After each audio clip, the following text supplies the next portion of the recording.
Let me ask you this.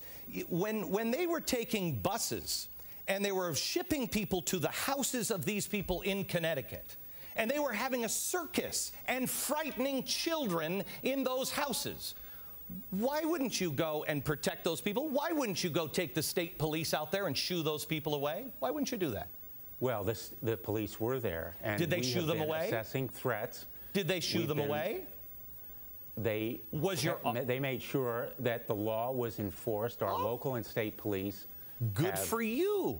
Were you involved in that? The risks. See, you know what? It's really, I was not directly there. I didn't want to be at the physical site. Did your office intervene and say, let's make sure that we have state troopers? Did you pick up the phone, or did you get on television and say, this is an outrage? There are children there, and these people at Acorn and the unions should not be doing that. Did you do that? Well, I was in touch with the state police, our commissioner of public safety, with various law enforcement officials. I didn't think it was appropriate for me to be out there at the site or on television directing what should be done. But let's come back to the bonuses. You know, hang on just a second. I just want to say this. No, I just want to make sure that everybody in the audience understands. You didn't think it was appropriate to do it that time, but you did the other time. And I'm not suggesting that you should have shooed those people away, because they have a right to do that. And as long as they have a right under the law, then you shouldn't be involved, just like the bonuses. Well, you know, let's be clear on what's happening with the bonuses. These bonuses are actually increasing in amount. Going into next year, there'll be $230 million. Is that against the law? Bonuses. Is that against the law? Well, is that against the law? Public policy, and is that against the law? It should be against the law. Is it against the law?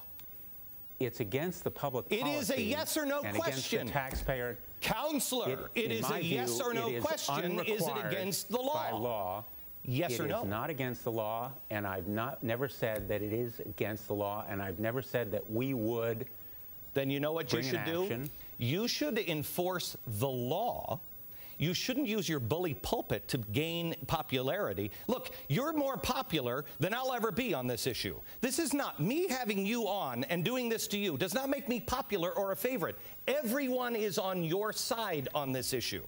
But it is not your place to do anything other than enforce the law. Well, if you would like to change the law, then you can. You and I disagree, because really, what is your job? Advocate changes in the law all the time. That is advocating changes, sir. That is not trying to shame people to get their bonuses back and twist the facts to make sure that people get their bonuses back. Well, and quite honestly, one of the points here is that the law has been misunderstood and distorted, and that has been one of the central points. And I thank you for giving me this opportunity to explain that Connecticut's wage protection law has nothing to do provides no requirement.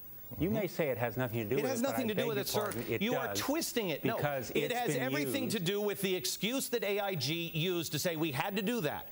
And you're exactly right. It has nothing to do with that. But that has nothing to do with the little vampire fangs that you all of a sudden sprouted and tried to grab onto to make yourself, you and Andrew Cuomo, tried to make yourself the king of the world. And look at me, I'm the savior here. I'm going to help everybody, the little people. All you're doing is trying to make yourself look good in a populist move. I think it's wrong. Well, I think we're not a respecter of men. Motives. The question is whether these bonuses were good public policy and whether they were required by law. And that has nothing to do with the first is no, and the answer to the second is no. Okay. And it has everything to do with whether they should have been done and what we should do now in blocking those future $230 million in bonuses, and what we should do in exercising stronger oversight over the $173 billion that this country has funneled through AIG. Isn't that federal? Why would you be concerned with that? You can't do anything with Chris Dodd because that's federal. Why are you involved in this? Well, you know what? Why don't you worry about the 150 zone of silence? Why don't you figure out, you know, the no high-fiving at schools in Connecticut? Why don't you work on some of the things there? Because you can't do anything you told me before on federal. Well, I can't do anything directly in terms of prosecuting, but I can advocate like every citizen, like you are doing very effectively right now. Okay, thank you very much. I hope there's no investigations or any kind of ramifications for for challenging a public official? I'll make sure to let you know if there is. Back in a second.